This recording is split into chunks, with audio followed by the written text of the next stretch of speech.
Hello everyone, welcome and welcome back to my channel. कैसे हो आप लोग? I hope everyone is doing good. तो सुबह का टाइम है और बाहर स्काई इतना ब्यूटीफुल लग रहा है ना अभी।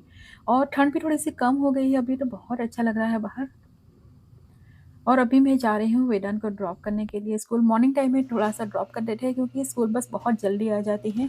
तो स्कूल बस में फिर यहाँ-वहाँ बहुत जगह पे घूमना पड़ता है। स्कूल बहुत ही पास में है, 5 मिनट्स जाने में लगेंगे, 5 मिनट्स आने में, तो मैं ड्रॉप करती हूँ मोस्टली। और आज है ट्यूसडे का दिन, सुबह का अराउंड 7:50 का टाइम हुआ है। और आज मैं घर पे अकेली हूँ, हस्बैंड गए हैं ऑफ़िस, वीर ऑलरेडी स्कूल में है और वेदांत को मैं जा रही हूँ ड्रॉप करने के लिए। तो आज मेरे छोटे-बड़े बहुत सारे क्लीनिंग के काम होंगे घर पे। तो मॉर्निंग रश आवर होता है, तो उस टाइम पे थोड़ी बहुत ट्रैफ़िक मिल जाती है, पर सबअब में रहते हैं ना, तो वहाँ पे इतनी ज़्यादा ट्रैफ़िक नहीं रहती। यहाँ पे रोड वर्क चल रहा है ना, तो थोड़ा-सा ट्रैफ़िक हो जाता है, अदरवाइज़ बहुत ही ईज़ी हो जाता है। अगर मेट्रोज़ में रहते हो ना, तो थोड़ा-सा डिफ़िकल्ट हो जाता है, वहाँ पे ट्रैफ़िक की ज़्यादा समस्या हो जाती है। तो मैं आ गई, अराउंड मुझे 15 मिनट्स लगे पूरा टाइम ड्रॉप करके घर आने में। तो आज के व्लॉग में मैं शेयर करूँगी मेरा एक्सपीरियंस यूएस में रहने का इतने साल, 17 प्लस इयर्स। मुझे क्या डिफ़रेंस लगता है यूएस और इंडिया के बीच में।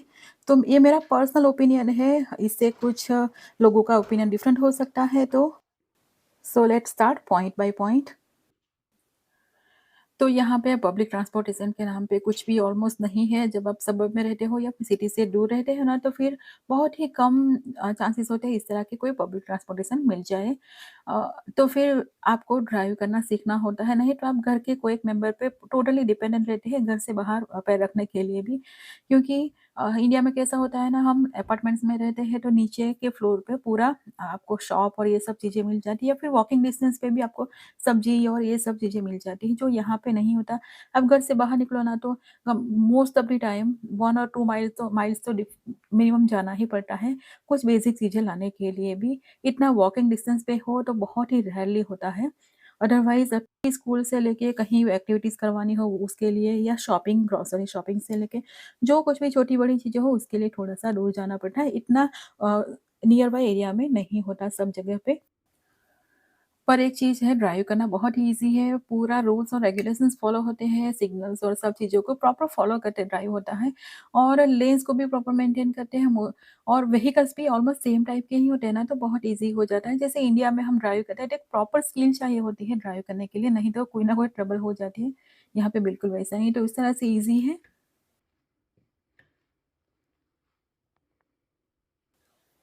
और अब बात करते हैं लेबर की, तो लेबर यहाँ पे बहुत ज़्यादा कॉस्टली है। कोई भी सर्विस आप लो, प्लम्बर से लेके, इलेक्ट्रिशियन से लेके, हाउस हेल्पर तक, बहुत चीज़ें कॉस्टली होती है। छोटी-छोटी चीज़ों के लिए भी आपको इतना ईज़िली अवेलेबल भी नहीं होते और उनकी प्राइसेस भी बहुत ज़्यादा होती है। लाइक प्लम्बर को भी आप बुलाओ ना, तो विज़िटिंग फ़ीस भी आपकी 70 टू $100 के बीच में हो जाती है। फिर कुछ प्रॉब्लम हो तो फिर उसका अलग से फ़ीस लगती है।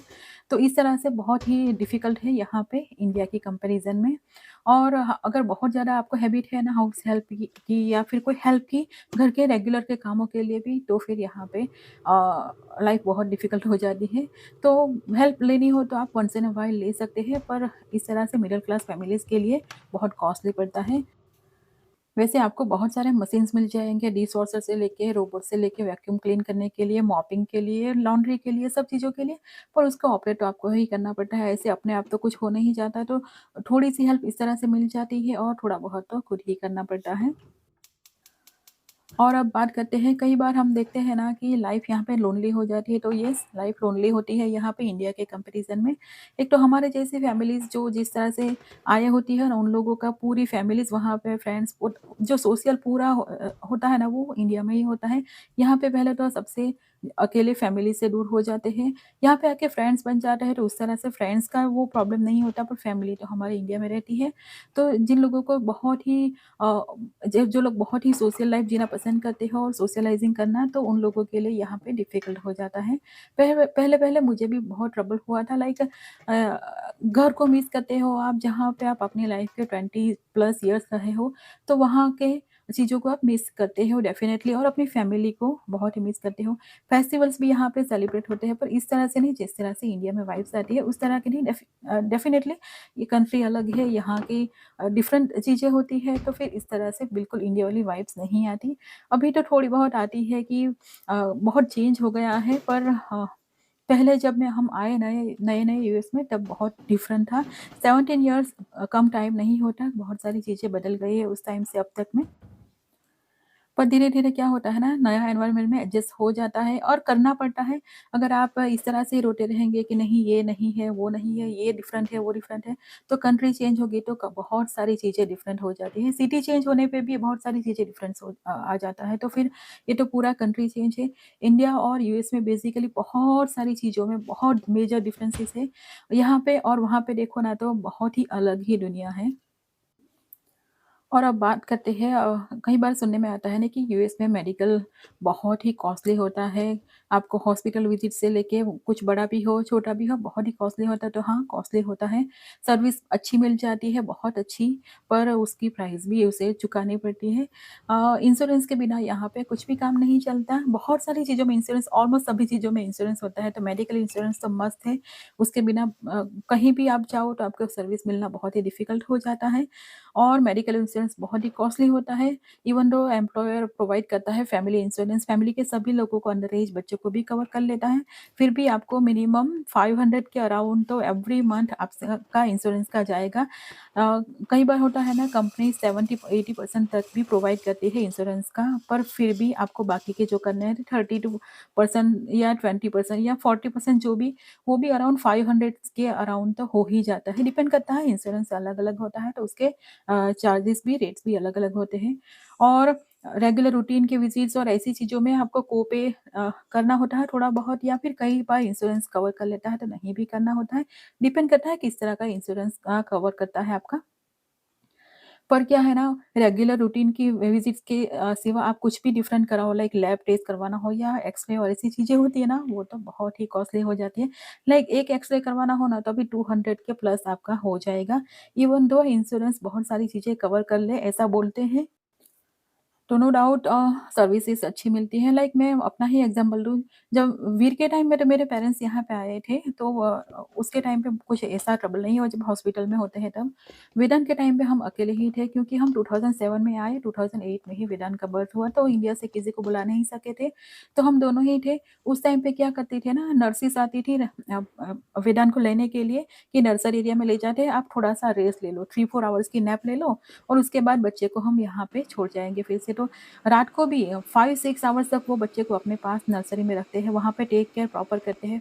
उन लोगों को फ़ॉर्मूला भी फीड करवाते हैं, कपड़े-वपड़े चेंज करके पूरा कवर करके कपड़े में लपेट के इस तरह से पूरे नैप-वैप उनको दे देते हैं और फिर छोड़ जाते हैं। बच्चा इतना हैप्पी भी होता है और हमारी भी नींद पूरी पूरी हो जाती है। तो हॉस्पिटल का मेरे दोनों एक्सपीरियंस बहुत ही अच्छे हैं दोनों बच्चों के टाइम में।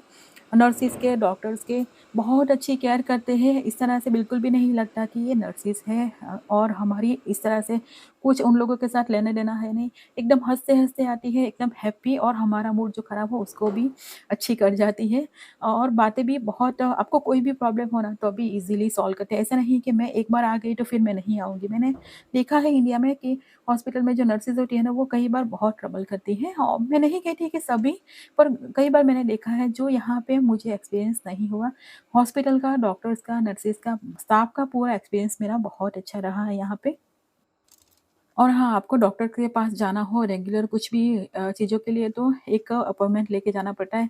वॉक-इन्स का चांसेस बहुत कम जगह पे मिलता है और इंडिया में कैसा होता है ना आपको सैटरडे, संडे भी डॉक्टर्स मिल जाते हैं। तो यहाँ पे रेगुलर रूटीन विज़िट के लिए तो मंडे टू फ्राइडे और वो भी वर्किंग आवर्स में ही होता है। अगर वीकेंड में या छुट्टी के दिन जाना हो तो फिर अर्जेंट केयर में जाना पड़ता है या फिर इमरजेंसी में और उसका एक्सपीरियंस मेरा बहुत ही खराब है। इमरजेंसी में गए थे तो इतनी खराब हालत हो गई थी ना तो आप बोल सकते हैं मिक्स एक्सपीरियंस है, इतना अच्छा बढ़िया भी नहीं और इतना खराब भी नहीं। और अब बात करते हैं बच्चे लोगों की स्कूल और एजुकेशन की लाइक कॉलेज की, स्कूल्स की। तो K-12 तो यहाँ पे फ्री है, जिस तरह से इंडिया में भी होता है कि पब्लिक स्कूल में जाओ तो फिर आपको फ़ीस नहीं भरनी पड़ती। इंडिया में मोस्टली बच्चे प्राइवेट स्कूल्स में जाते हैं इसलिए फ़ीस बहुत ज़्यादा होती है। यहाँ पे प्राइवेट स्कूल्स का या ट्यूशन का इतना ज़्यादा कल्चर है नहीं। वैसे बच्चे लोग एलिमेंट्री स्कूल में हो तब तक तो स्कूल में से भी इन लोगों को होमवर्क बिल्कुल भी मोस्ट ऑफ द टाइम नहीं दिया जाता कि बच्चे लोगों को दूसरी बाहर खेलना और ये सब एक्टिविटी करने के लिए भी टाइम चाहिए। उनको स्कूल में हम इनफ एक्टिविटीज़ करवा ही लेते हैं, ऐसा बोलते हैं यहाँ के टीचर्स। तो एलिमेंट्री स्कूल में तो बच्चे लोगों को पूरा फन टाइम भी मिलता है और उन लोगों की पढ़ाई भी अच्छी होती है। और ट्यूशन क्लासेस का ऐसा नहीं है ना कि मैं इंडिया में मैंने देखा है, वैसे मेरे बच्चे यहाँ पे बॉर्न हैं तो मुझे अपना घर का इस तरह का एक्सपीरियंस है नहीं कि किस तरह से वहाँ वर्क करता है। पर मैंने मेरी सिस्टर इन लॉज़ के बच्चे लोगों को देखा है कि वो लोग स्कूल जाते हैं, फिर स्कूल से आके ट्यूशन्स जाते हैं, फिर घर आके स्कूल का और ट्यूशन का 2-2 जगह का होमवर्क करते हैं, तो बच्चा पूरा टाइम उसी में बिज़ी हो जाता है।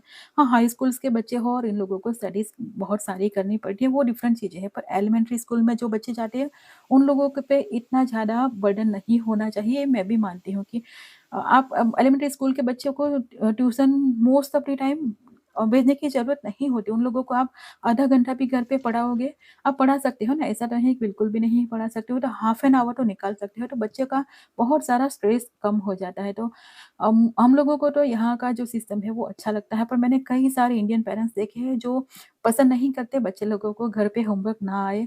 बच्चा पूरा टाइम बिज़ी होना चाहिए और सब मेमोराइज़ करता रहे, इस तरह का नहीं होना चाहिए। पर सबकी अपनी-अपनी पसंद होती है, अपने-अपने पॉइंट ऑफ व्यू होते हैं, अपनी-अपनी चीज़ों को देखने के अलग-अलग ढंग होते हैं। तो हम लोगों को तो यहाँ पे जो है ना वो बच्चे मेरे यहीं हुए हैं तो फिर यहाँ के सिस्टम में ही हमने देखा है। जब हम छोटे थे ना तब भी इतना ज़्यादा ट्यूशन्स वाला कल्चर नहीं था। मैंने ट्यूशन स्टार्ट किए थे जब मैं 11th ग्रेड में आई, तो मैथ का और इंग्लिश का ये सब ट्यूशन स्टार्ट किए थे। तब तक मैं ट्यूशन्स कभी गई नहीं थी। तो इसीलिए शायद मैं मुझे ये नॉर्मल लगता है जो यहाँ पे है, पर मैंने कई सारे पेरेंट्स को देखे हैं कि नहीं, यहाँ पे इस तरह से नहीं होता। तो ख़ैर यहाँ पे स्कूल की एक दूसरी चीज़ भी बहुत सुनने को मिलती है कि कॉलेजेस बहुत कॉस्टली है, बहुत कॉस्टली है। ऐसा नहीं है ना कि इंडिया में भी फ्री में सब कुछ हो जाता है। अगर आप पब्लिक यूनिवर्सिटीज़ में जाओगे, कॉलेजेस में जाओगे तो वहाँ पे फ़ीस बहुत ही कम होती है और प्राइवेट में जाओगे तो फिर वहाँ पे भी कॉस्टली बहुत ज़्यादा हो जाता है, बहुत हाई होती है फ़ीस।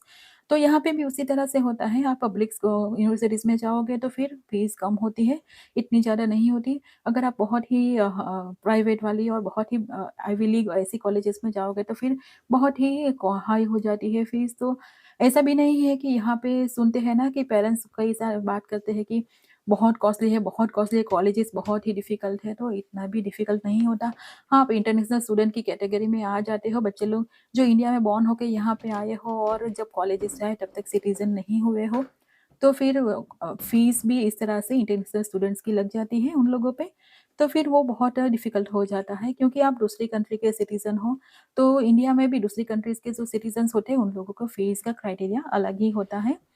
तो वो तब डिफ़िकल्ट हो जाता है, अदरवाइज़ इस तरह से इतना भी डिफ़िकल्ट नहीं होता, जितनी बातें सुनने को मिलती है कि नहीं ये बहुत ही कॉस्टली है। तो इतना मेजर डिफ़रेंस वहाँ पे और यहाँ पे है नहीं। और आप मनी की बात करो तो यहाँ पे डॉलर में कमाते हो और डॉलर में ही स्पेंड करते हो। अगर आप डॉलर को मल्टीप्लाई बाय 80 करके इस तरह से रुपीज़ में कन्वर्ट करके देखेंगे कि ओह! यूएस कॉलेज में इतनी सारी फ़ीस है, तो फिर ये इस तरह से तो वर्क नहीं करेगा। ऑरेंजेस और एप्पल को आप कंपेयर नहीं कर सकते। यहाँ पे डॉलर में कमाते हैं तो डॉलर में ही स्पेंड करना होता है। अगर आप इसे मल्टीप्लाई करके रुपीज़ में कन्वर्ट करके देखते रहोगे ना, तो फिर आपको लगेगा कि ओह! ये तो बहुत ही डिफरेंट है, एक अलग ही टेंशन में चला जाता है ये सब चीज़ें। और अब बात करते हैं यहाँ की जो चीज़ें हम लोगों को बहुत ज़्यादा पसंद आई। एक तो ये कि बच्चे लोगों पे बहुत ज़्यादा बर्डन नहीं होता, जो मैंने ऑलरेडी बोला है कि बहुत इस तरह से नहीं होता। हाई स्कूल और कॉलेजेस में तो होता है डेफ़िनिटली, वो सभी जगह पे होता है। करियर के ऐसी जगह पे होते हैं जहाँ पे आपके पूरी लाइफ़ फ्यूचर आपका डिपेंडेंट होता है, तो वहाँ पे तो थोड़ा बहुत ज़्यादा स्ट्रेस हो ही जाता है। अदरवाइज़ बच्चे छोटे बच्चे लोगों की लाइफ़ एकदम रिलैक्स्ड होती है। और दूसरी बात जो हम लोगों को यहाँ बहुत पसंद आई कि यहाँ पे घूस वाला कल्चर नहीं है। हम जैसे एवरेज पीपल जो मिडल क्लास फैमिली है, उन लोगों को कोई भी गवर्नमेंट का काम हो, कहीं भी हो, तो कहीं भी जगह पे आपको जान-पहचान नहीं ढूँढनी पड़ती या फिर कहीं पे भी एक्स्ट्रा मनी ऑफ़र नहीं करना पड़ता कि कोई भी पियून को पकड़ो और सबसे पहले तो पियून से को पैसे दो, फिर इसको पैसे दो। जो होता है डिफ़िकल्ट, आप मा हमें एक्सेप्ट करना चाहिए क्योंकि लास्ट टाइम भी जब हम इंडिया गए ना, तो तो एक बहुत ख़राब एक्सपीरियंस हुआ, उसकी वजह से मैं कह रही हूँ कि घूस वाला कल्चर यहाँ पे नहीं है। मेरे हस्बैंड ऑलवेज़ बोलते हैं कि यहाँ पे घूस वाला कल्चर नहीं है, आज तक हमें कोई एक्सपीरियंस नहीं हुआ।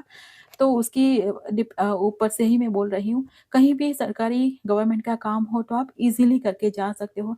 ना ही लंबी-लंबी लाइन्स पे आपको खड़े रहना पड़ता है, ना ही कहीं घूस देना पड़ता है, ना ही जान-पहचान ढूँढनी पड़ती है, ना ही कोई बड़े लोगों की पहचान लेके वहाँ पे जाना पड़ता है। तो इस तरह से यहाँ पे बहुत ही अच्छा है। मेरा एक एक्सपीरियंस मैं शेयर करती हूँ कि हम इंडियन सिटीज़न्स ही हैं। लास्ट लास्ट टाइम हम जब इंडिया गए थे, तब हम आधार कार्ड करने के लिए अप्लाई करके आए थे, क्योंकि हम इंडिया से आए तब तो ये कुछ था नहीं। उसके बाद ये सब स्टार्ट हुआ तो हमारे वहाँ पे बैंक का और ये सब चीज़ों का चलता है, अभी है ही। हम सिटीज़न हैं वहाँ के, तो फिर आधार कार्ड के बिना कहीं भी कुछ भी जगह पे नहीं होता काम। कहीं भी जाओ आपको आधार कार्ड नंबर चाहिए होता है। तो हम लोगों ने सब डॉक्यूमेंट्स जमा किए जो हमारे वहाँ के हैं और आधार कार्ड के लिए अप्लाई किया। अप्लाई करने के बाद हम लोगों ने इतनी टाइम पे इंक्वायरी की, कहीं से कुछ भी रिस्पॉन्स नहीं मिला। साल इतने इयर्स हो गए, कहीं से किसी ने कितनी इंक्वायरी करने के बाद मेरे भाई ने minimum 10 to 15 times Aadhaar card की वो जो ऑफ़िसेज़ होती है वहाँ पे जाके इंक्वायरी करने की ट्राई की। ऑनलाइन भी हम लोगों ने इंक्वायरी की। हमें इतना ही जानना था कि हमारा आधार कार्ड में क्या प्रॉब्लम हुआ है, जो अभी तक आंसर्स नहीं मिला। एक भी बार कुछ डॉक्यूमेंट्स प्रॉब्लम हो, कुछ उन लोगों को कुछ चाहिए, कुछ आरएफई हो, कुछ नहीं, कुछ भी चीज़ें नहीं बताते। तो इतने सालों में भी आधार कार्ड हमारा हो नहीं पाया। तो मेरे हस्बैंड हमेशा बोलते हैं कि अभी भी इंडिया में इस तरह से बहुत सारी चीज़ें होती हैं जो बेसिक लेवल पे है, वो बिल्कुल भी चेंज नहीं हुई है। इतने साल हो गए, अभी तक हमें पता नहीं कि उन लोगों ने हमारा आधार कार्ड क्यों नहीं दिया। कोई रीज़न तो देना चाहिए, वो रीज़न भी अभी तक नहीं दिया। तो ख़ैर अब हम लोगों ने गिव अप कर दिया है कि अब आधार कार्ड नहीं होने वाला। अब हम 2-3 सालों में अगर सिटीज़न यहाँ के हो जाए तो फिर आधार कार्ड का हमें ज़रूरत नहीं पड़ेगी। क्योंकि आधार कार्ड इसलिए चाहिए कि इंडिया में कोई भी काम हो तो हमारा कुछ भी काम नहीं होता उसके बिना, और हमें दे भी नहीं रहे हैं वो लोग। क्या प्रॉब्लम है वो भी नहीं बता रहे, तो कुछ नहीं, इस तरह का चलता रहता है। अब नेक्स्ट पॉइंट जो हमें यहाँ का सबसे ज़्यादा पसंद है वो है यहाँ की फ्रेश एयर। एयर क्वालिटी एकदम क्लीन एयर होती है। वहाँ का हमारे यहाँ का और यहाँ का चेक करो तो बहुत ही मेजर डिफरेंस है। सबसे पहला तो आपको डिफरेंस ये लग जाएगा कि आप बाहर देखेंगे ना, समर का टाइम हो ना पर्टिकुलरली, तो स्काई एकदम ब्लू दिखेगा, क्लाउड्स एकदम वाइट दिखेंगे और सब एकदम क्रिस्टल क्लियर दिखेगा, जो हमारे यहाँ पे नहीं होता। फ्रेश एयर हो गई, क्लीनलीनेस हो गया, ये सब चीज़ें यहाँ पे बहुत ही बेटर है इंडिया की कंपैरिज़न में। पर्टिकुलरली मेरे हस्बैंड को है ना डस्ट की एलर्जी है, तो यहाँ इंडिया में क्या होता था ना, थोड़े-थोड़े टाइम में उनको खाँसी हो जाती, और फिर एक बार खाँसी हो जाए ना तो डिफ़िकल्ट होता है उसमें से अच्छा होना, लाइक कुछ ना कुछ थोड़ी बहुत ही रहती है और लंबे टाइम तक खाँसी रहती थी।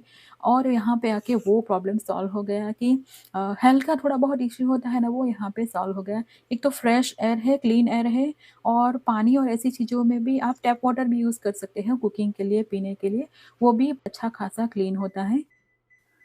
नाउ बात करते हैं कॉस्ट ऑफ लिविंग, तो ये डिपेंड करता है, it varies by location and lifestyle, like what kind of lifestyle you are living. ये एक पर्सन डिफरेंट खर्चा करता है, डिफरेंट दूसरा पर्सन करता है, लाइक किसी को बाहर खाने का बहुत शौक है तो बहुत हाई हो जाता है। और तो ये कुछ इस तरह से जनरलाइज नहीं किया जाता, पर हाँ, इन्फ्लेशन बहुत बढ़ गया है आफ्टर कोविड। कोविड से पहले की बात करें तो कई सारी चीज़ें होती हैं जो ग्रोसरीज की और फ्रूट्स वेजिटेबल्स चीप प्राइस में मिलते थे। लाइक इंडियन ग्रोसरीज की बात करें तो वेजिटेबल्स और ये सब चीज़ों में बड़ा ह्यूज डिफरेंस आ गया है।